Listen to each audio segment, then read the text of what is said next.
Welcome to the Biotechnology program and your first day of laboratory class. My name is Leonard and I'm the laboratory manager in the BIP program. It's my responsibility to go over all the safety protocols every semester to make sure that everyone's on the same page about how to handle our microorganisms and biological agents in a safe manner. You have been given an informed consent sheet that outlines the specific biological agents that you will be working with, how to handle them, and what to do in case of infection or contamination.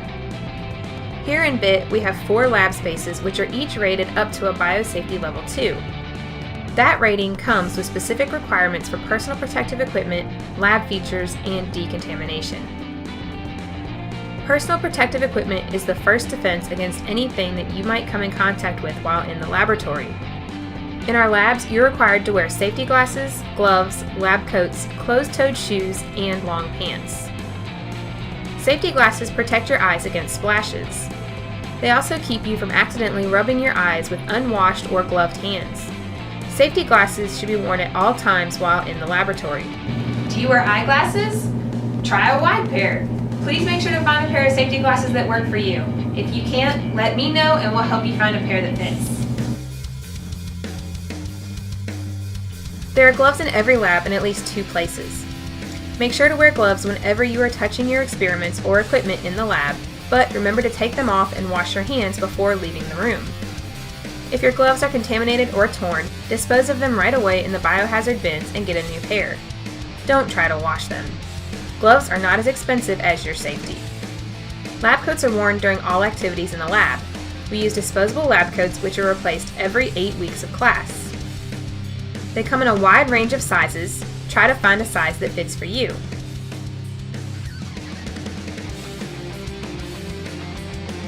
Do not wear gloves or lab coats in common areas like the kitchen or the bathroom. The one exception is going in between the labs or getting ice for ice baths.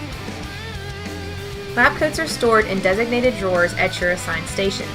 At the end of each lab, take off your lab coat and store it in your drawer so that it's there for you to use the next class.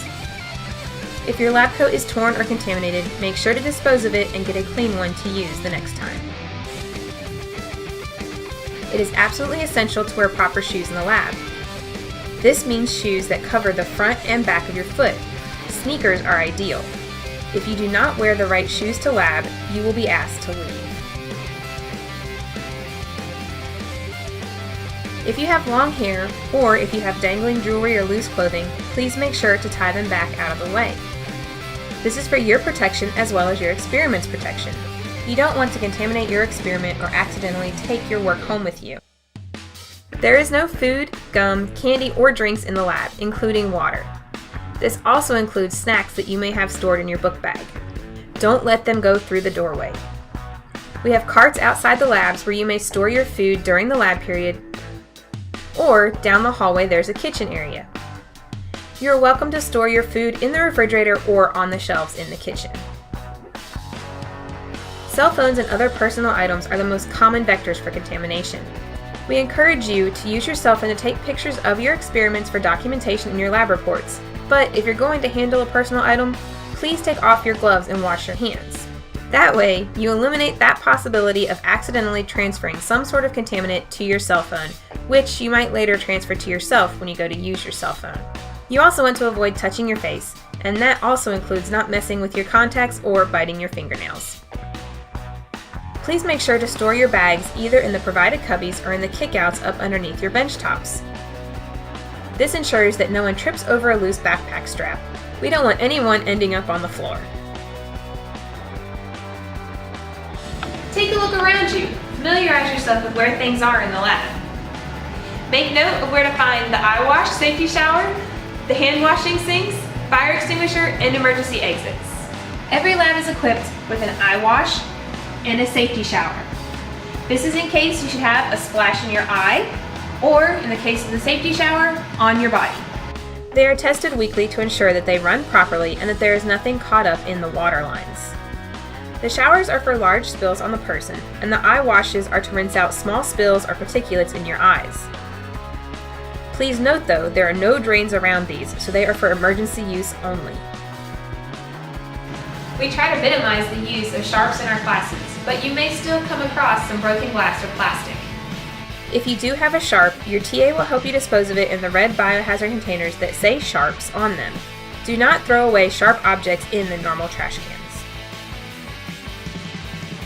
If there is a spill, please notify your TA or myself or one of your instructors so that we can help you clean it up properly. If it's just a small spill, you can clean that up with some paper towels and disinfect it, but still let your TA or instructor know so that we can make sure everything is cleaned up as it should be. All contaminated materials, including anything biological, should be disposed of in a biohazard waste container. Every lab has a large red biohazard waste container for larger materials. This includes things like auger plates. On every benchtop is a smaller orange biohazard container. This can be used to dispose of small objects like your pipette tips, microcentrifuge tubes, or chem wipes. You can use this during your lab, and at the end of lab, you can close the lid and leave it there as long as your bag is less than half full. If your bag is more than half full, please take the inner plastic bag out, throw it in the big red biohazard container, and replace it with a clean bag that your TA can help you find. You're expected to use the provided pens for marking things and taking notes.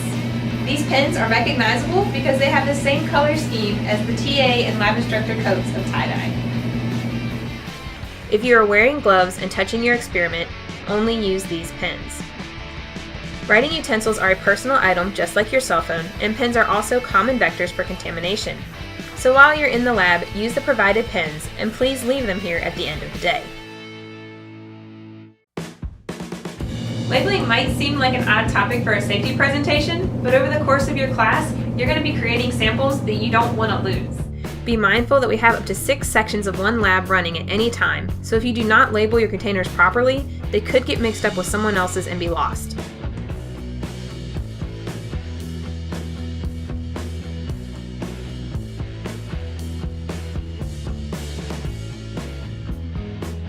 Your whole semester's worth of work would be gone with it. So, when you store your experiments in containers, label them carefully.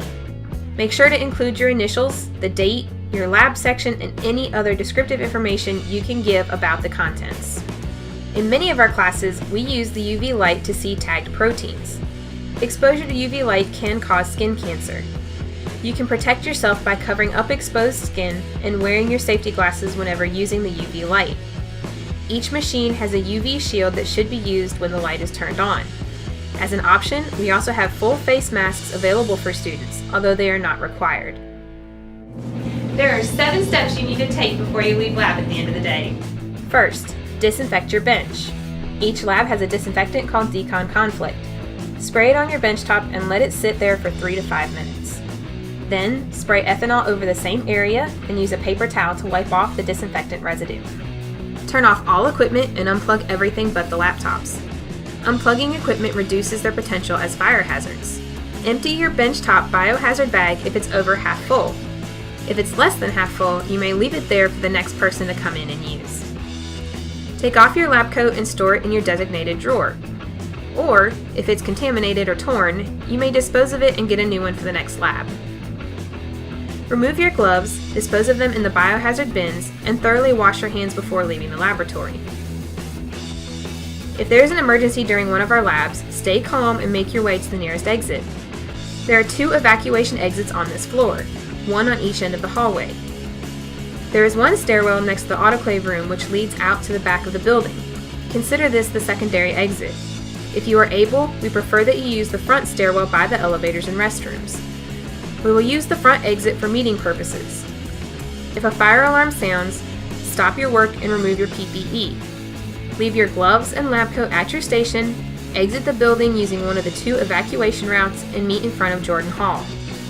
Try to find your instructor or TA so that they can take roll and ensure that everyone made it out of the building safely. If you are concerned about your physical ability to leave the building during an emergency, please come see me and we will discuss a personal safety plan for you.